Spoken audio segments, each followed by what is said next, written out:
मुद्दा? सर ये मुद्दा बिल्कुल सही है। हम मेरे पूरे परिवार के साथ यहाँ पहुँचा हूँ क्योंकि सबसे ज़्यादा इफेक्टेड हम हैं। हम कोई प्रॉपर्टी डीलर नहीं है, हम एक आम आदमी हैं। बिल्कुल ठीक है। हमने जुलाई 22 में यहाँ शेयर लिया था 30% शेयर, ठीक है, चंडीगढ़ के अंदर। केस अपना देख के कि बहुत बढ़िया शहर है, बहुत अच्छी प्रॉपर्टी यहाँ पे सेक्टर 22 के अंदर। अच्छा। तो अगस्त 22 में डिसीजन आता कि आप अपना जो शेयर है वो सेल नहीं कर सकते। आज 15 साल की मतलब सर्विस के बाद मैंने एक जोड़ी मैंने 30%। हाँ जी, सपना घर बनाया था। आज मेरे पास एक दिक्कत हो रही है, मेरे फादर का ट्रीटमेंट चला है पीजीआई में, उनका लीवर डैमेज है। अच्छा। और कम से कम इलाज के लिए उनको रिप्लेसमेंट करने के लिए 30 से 35 लाख रुपए चाहिए। मैं प्रशासन से पूछना चाहता हूँ, मैं आज वो 30-35 लाख रुपए कहाँ से लेके आऊँ? क्या प्रशासन मुझे देगा उसका? घर ही बेचना पड़ेगा। तो घर बेचना पड़ेगा, लेकिन मैं मेरा घर भी नहीं बेच सकता। वो सारी प्रॉपर्टी मेरी खंडर बनने लगी है। तो मैं प्रशासन से रिक्वेस्ट करता हूँ इस मामले को जल्द से जल्द समाधान किया जाए। और जो शेयर वाइज की प्रॉपर्टी की सेल परचेज का जो मामला था, हमसे आपने रेवेन्यू भी चार्ज लिया है, तो रेवेन्यू चार्ज लेने की क्या जरूरत है हमारे रजिस्ट्री करने की? अगले फैसला लाना था, तो इस मामले को बहाल किया जाए। हाँ जी। तो जब आपने सुना इस फैसले के बारे में, मन में कोई निराशा आ गई थी?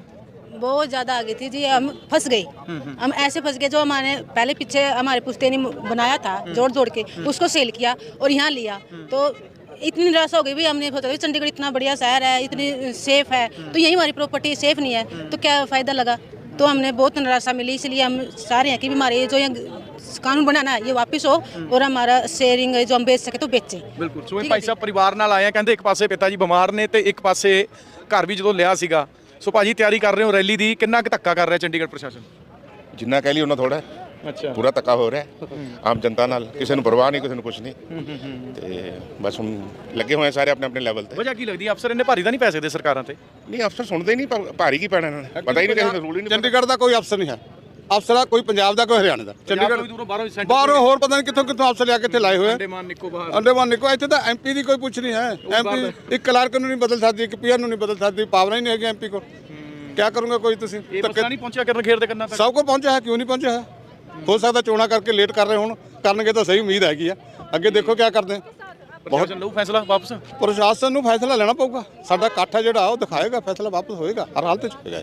ਬਿਲਕੁਲ ਇਹ ਕਿਉਂ ਨਾਇਨਸਾਫੀ ਹੈ ਇਹ। ਬਿਲਕੁਲ ਠੀਕ ਹੈ। ਸੋ ਲੋਕਾਂ ਦੇ ਜਿਹੜੇ ਵਿਚਾਰ ਤੁਹਾਡੇ ਸਾਹਮਣੇ ਅਸੀਂ ਲਗਾਤਾਰ ਜਿਹੜਾ ਹੈਗਾ ਰੱਖ ਰਹੇ ਹੈਗੇ ਕਿ ਕਿੱਦਾਂ ਦਾ ਇਨਜਸਟਿਸ ਹੈ। ਕਾਲੀਆਂ ਝੰਡੀਆਂ ਨੇ ਤੇ ਤਿਆਰੀ ਸਭ ਦੀ ਤੁਹਾਨੂੰ ਆਪਾਂ ਗੱਲ ਵੀ करावांगे। सो भाई साहब कैसे लग रहा है धक्का ये चंडीगढ़ प्रशासन का? ये तो बहुत बुरा धक्का है। ये तो सही में हम कहने को ऑनर भी हैं और एक तरीके से उन्होंने हमें उससे ऑनरशिप से बेदखल भी कर दिया।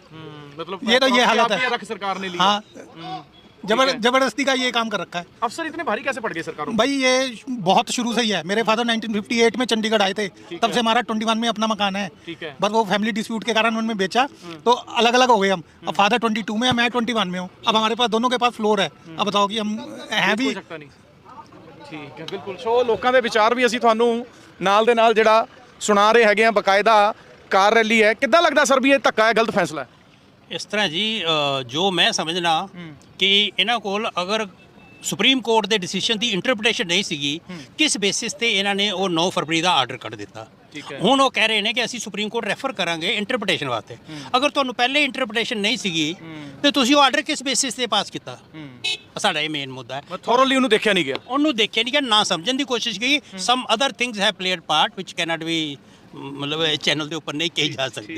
ठीक है राइट। सो लोग सारी गल भी समझते हैं तो ये भी कह रहे हैं कि किते ना किते सीधे तौर पर प्रशासन का यह धक्का जे आपां कहिए नज़र आ रहा है। कितना सरदार साहब गलत लगता फैसला तुहानूं? सर बेसिकली ये फैसला इस करके भी गलत है कि सारे संसार दे विच किसी भी छोटे जे शहर कस्बे या ਵੱਡੇ ਤੋਂ ਵੱਡੇ ਸ਼ਹਿਰ ਦੇ ਵਿੱਚ ਇਹੋ ਜਿਹਾ ਕੋਈ ਰੂਲ ਨਹੀਂ ਹੈਗਾ। पूरे इंडिया च कह लिया ਆਪਾਂ, ਇੰਡੀਆ ਦਾ ਵਰਲਡ ਚ ਸਰ। ठीक है। हाँ जी सर। तो ਇਹ ਤਾਂ ਵੈਸੇ ਵੀ ਨੈਚੁਰਲ ਜਸਟਿਸ ਦੇ ਅਗੇਂਸਟ ਹੈ। ਨੈਚੁਰਲ ਜਸਟਿਸ ਹੁੰਦਾ ਹੈਗਾ ਲੋਕਾਂ ਦੀ ਭਾਵਨਾਵਾਂ ਨੂੰ ਅਤੇ ਮਾਹੌਲ ਨੂੰ ਔਰ परिस्थिति ਨੂੰ ਧਿਆਨ ਚ ਰੱਖਦੇ ਹੋਏ ਇੱਕ ਸਹੀ ਫੈਸਲਾ ਲੈਣਾ। ਬਿਲਕੁਲ ਠੀਕ ਹੈ। ਠੀਕ ਹੈ ਜੀ। ਕੋਈ ਵੀ ਇਹੋ ਜਿਹਾ ਕਾਨੂੰਨ ਜਿਹੜਾ ਨੈਚੁਰਲ ਜਸਟਿਸ ਨੂੰ ਜਸਟੀਫਾਈ ਨਾ ਕਰਦਾ ਹੋਵੇ ਉਹ ਗਲਤ ਹੀ ਹੁੰਦਾ। ਬਿਲਕੁਲ ਠੀਕ ਹੈ। ਸੋ ਲੋਕਾਂ ਦੇ ਵਿਚਾਰ ਅਸੀਂ ਤੁਹਾਡੇ ਨਾਲ ਸਾਂਝੇ ਕਰਾ ਰਹੇ ਹਾਂ। ਕਾਰਾਂ ਦੇ ਵਿੱਚ ਚੰਡੀਗੜ੍ਹ ਦੇ ਸ਼ਹਿਰ ਵਾਸੀ ਸਵਾਰ ਹੈਗੇ ਨੇ। ਕਿਸ ਤਰ੍ਹਾਂ ਲੱਗ ਰਿਹਾ ਵੀ ਗਲਤ ਕਰ ਰਿਹਾ ਚੰਡੀਗੜ੍ਹ ਪ੍ਰਸ਼ਾਸਨ? देखिए जी, जैसे चंडीगढ़ में सारे वर्किंग क्लास है, सर्विस क्लास रहती है, जो ज़्यादा नहीं अफोर्ड कर पाते उनको एक अफोर्डेबल हाउसिंग के रूप में शेयर वाइज लोग ले लेते थे, परचेज करते थे एक आधी मंजिल। तो अब एडमिनिस्ट्रेशन ने क्या किया कि सुप्रीम कोर्ट के ऑर्डर्स थे कि हेरिटेज जो 1 से 30 तक की है उसके रिगार्डिंग अपार्टमेंट एक्ट ना आए। बिल्कुल ठीक है। तो अपार्टमेंट एक्ट मत दो, हम नहीं कहते अब जैसे पंचकूला में अपार्टमेंट एक्ट है वैसे मत दीजिए, पर जो एक लीगल राइट है कि किसी ने अपना कोई शेयर बेचना है, खरीदना है, किसी ने भी कुछ करना है, आपस में लोग कैसे रह रहे हैं वो उनकी अंडरस्टैंडिंग आज तक रह रहे हैं, आगे भी रहते रहेंगे। बिल्कुल।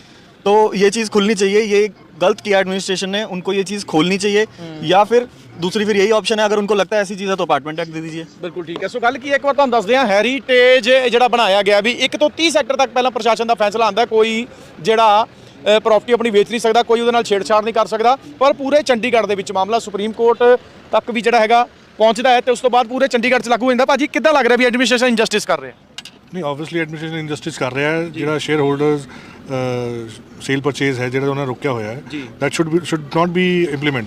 ਉਹ ਉਹਨਾਂ ਨੂੰ ਡਿਸਕੰਟੀਨਿਊ ਕਰਨਾ ਚਾਹੀਦਾ। ਰੀਜ਼ਨ ਬੀਇੰਗ ਹਰੇਕ ਬੰਦੇ ਦੀ ਪਾਕਟ ਅਲਾਉ ਨਹੀਂ ਕਰਦੀ ਨਾ ਪੂਰਾ ਕਰ ਲੈ ਲਵੇ, ਤਾਂ ਹੀ ਤਾਂ ਫਲੋਰ ਲੈਣ ਨੂੰ ਪ੍ਰੈਫਰੈਂਸ ਦਿੱਤੀ ਜਾਂਦੀ ਹੈ। ਹਾਂਜੀ, ਤੇ ਤੁਸੀਂ ਉਹੀ ਚੀਜ਼ ਬੈਨ ਕਰਦੀ ਤਾਂ ਫਿਰ ਫਾਇਦਾ ਕੀ ਹੈ?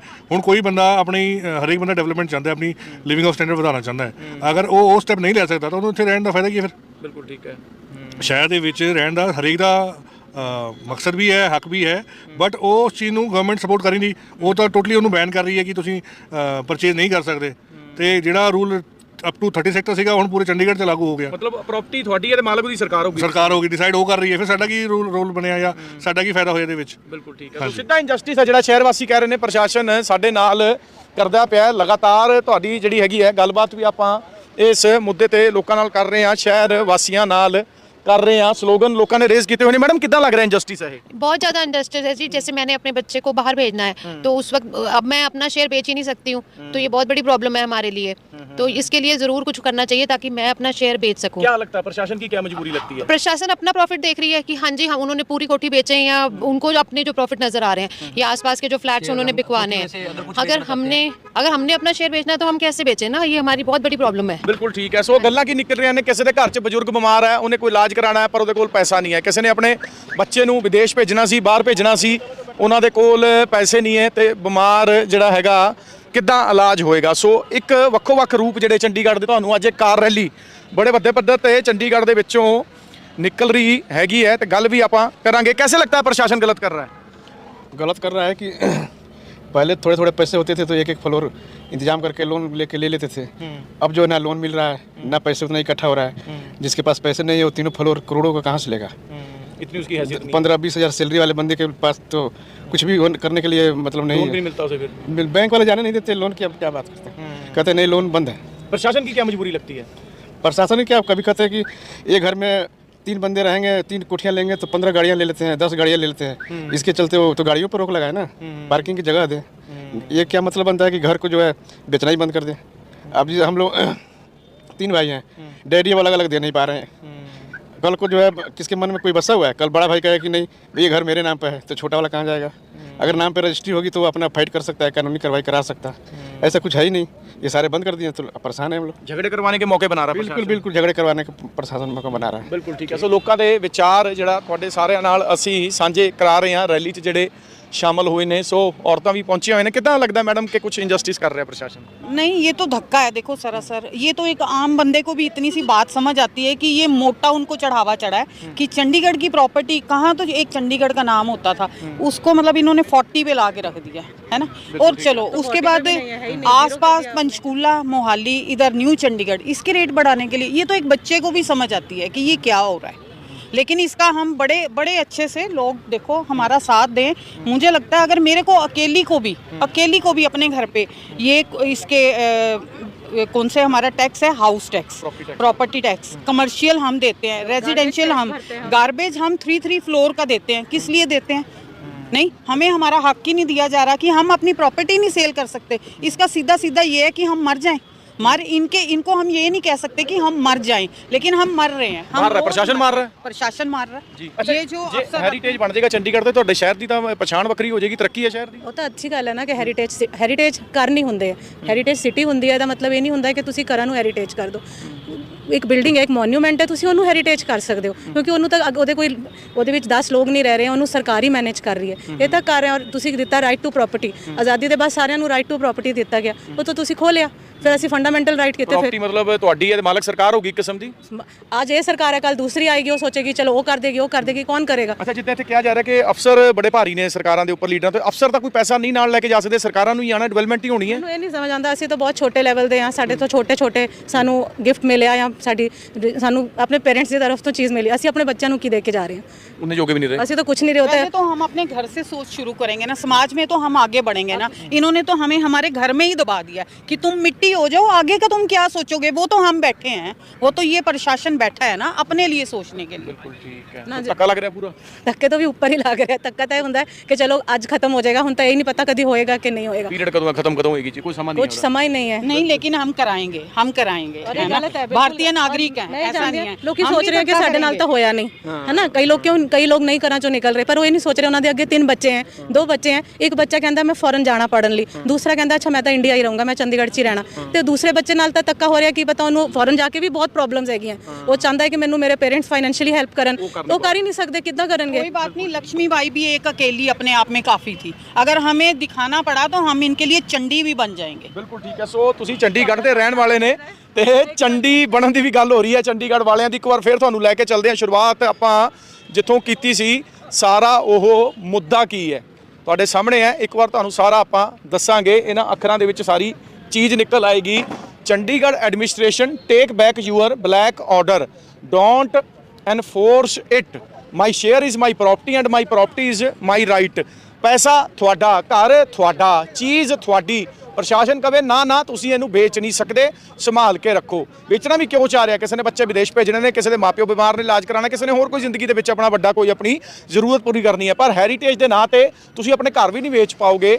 ਇਹ ਲੋਕਾਂ ਨੂੰ ਜਿਹੜਾ ਆਰਡਰ ਆ ਗਿਆ ਹੈ, ਸੂਈ ਵਾਂਗੂ ਚੁੱਭ ਰਿਹਾ ਤੇ ਪ੍ਰਸ਼ਾਸਨ ਦੇ ਖਿਲਾਫ ਲੋਕਾਂ ਨੇ ਤਹਈਆ ਕਰ ਲਿਆ ਕਿ ਹੁਣ ਅਸੀਂ ਸਾਡੇ ਹੱਕ ਇੱਥੇ ਰੱਖਦੀ ਪੱਧਤੀ ਤੇ ਸਿਧਾਂਤ ਤੇ ਚੱਲਦੇ ਹੋਏ ਆਪਣੇ ਹੱਕ ਲੈ ਕੇ ਰਹਾਂਗੇ। ਹੋਰ ਨਵੀਆਂ ਤੇ ਤਾਜ਼ੀਆਂ ਅਪਡੇਟ ਲਈ ਜੁੜੇ ਰਹੋ ਸਾਡੇ ਨਾਲ। ਹੁਣ ਦਿਓ ਬਲਜੀਤ ਮਰਵਾਹਾ ਨੂੰ ਇਜਾਜ਼ਤ। ਧੰਨਵਾਦ।